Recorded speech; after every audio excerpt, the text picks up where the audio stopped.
कोकण मी सरांनाही विचारलं आहे की कोकण आम्हाला दिसते म्हणजे रत्नागिरी स्टेशन दिसते, ट्रेन दिसते, कोकण रेल्वे दिसते.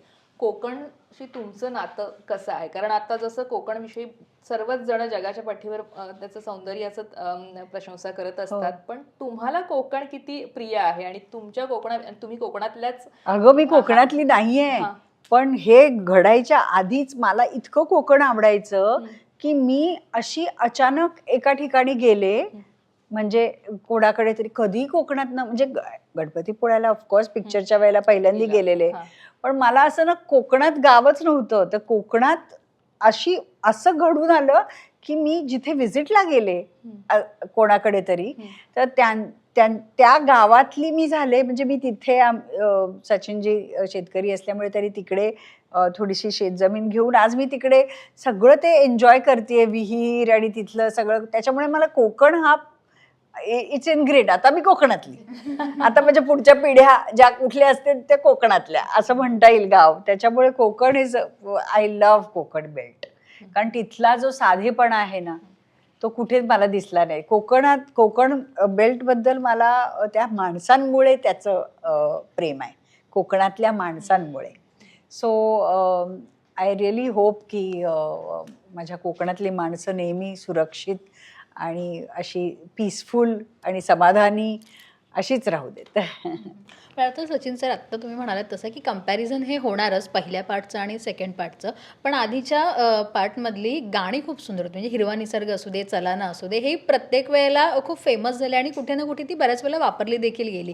आजही वापरतात बऱ्याच वेळेला. तर या पार्टमध्ये जेव्हा गाणी करताना असा काही वेगळा विचार आहे, त्याच गाण्याशी रिलेटेड अशी काही गाणी असणार आहेत की याच्या व्यतिरिक्त आणखीन काही विचार केला? वेगळा विचार केलेला आहे. कारण रेपिटेशन सुद्धा इज नॉट गुड. आणि दुसरी गोष्ट म्हणजे जर तुम्हाला सपोर्टच घ्यायचा असेल तर तुम्ही जो पहिला पिक्चर बनवला त्या पिक्चरचा सपोर्ट घ्या.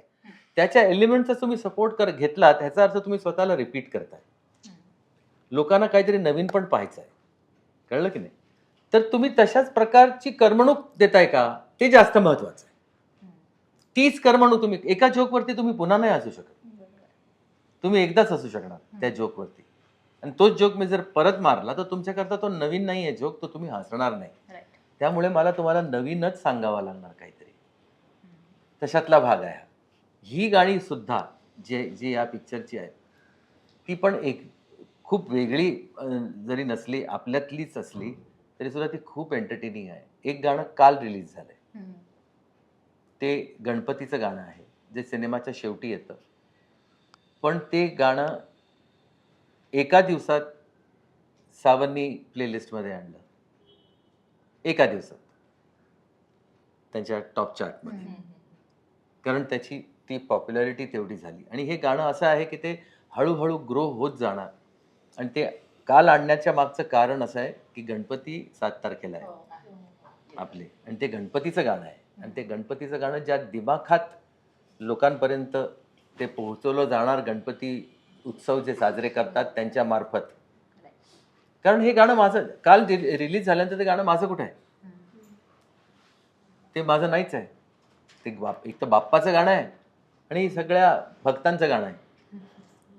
तर त्यामुळे त्या गाण्यामध्ये ती, आता तुम्ही नवरा माझा नवसाचा 19 वर्षांपूर्वी लागलं होतं, त्या गाण्यांबद्दल जसं आज बोलताय तसं काही वर्षांनंतर या गाण्यांबद्दल सुद्धा बोलाल. अजून एक गोष्ट, एक मजेदार गोष्ट या पिक्चरमध्ये आहे. या पिक्चरमध्ये साखरपुड्याचं गाणं आहे जे आत्तापर्यंत कोणत्याही मराठी पिक्चरमध्ये आलेलं नाही आहे. फार फार तर आपण नवरी नटली अगं बाई सुपारी फुटली इथपर्यंतच आपण ऐकलेलं आहे. ते सुद्धा चित्रपटातलं नाही आहे गाणं, ते नॉन फिल्म सॉन्ग आहे, फोक सॉन्ग आहे. आपल्या पिक्चरमध्ये साखरपुड्याचं गाणं, एंगेजमेंटचं गाणं आहे जे प्रत्येक एंगेजमेंट वरती मध्ये वाजेल अशी मला आशा आहे.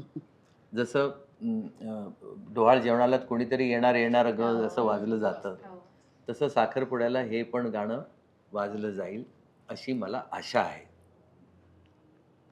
अजून एक अतिशय महत्वाची गोष्ट आहे जी आता कोकणाचा तुम्ही उल्लेख केलात. या चित्रपटात लहान मुलांनी गायलेली सुखकर्ता दुःखहर्ताची आरती आहे, ती कोकणात ज्या प्रकारे आरती म्हटली जाते, ज्या चालीवर त्या चालीमध्ये आहे, जे लोकांकरता खूप नवीन असणारे लोक, कोकणातल्या बाहेरच्या लोकांकरता ती अतिशय वेगळा प्रकार तो असणार आहे.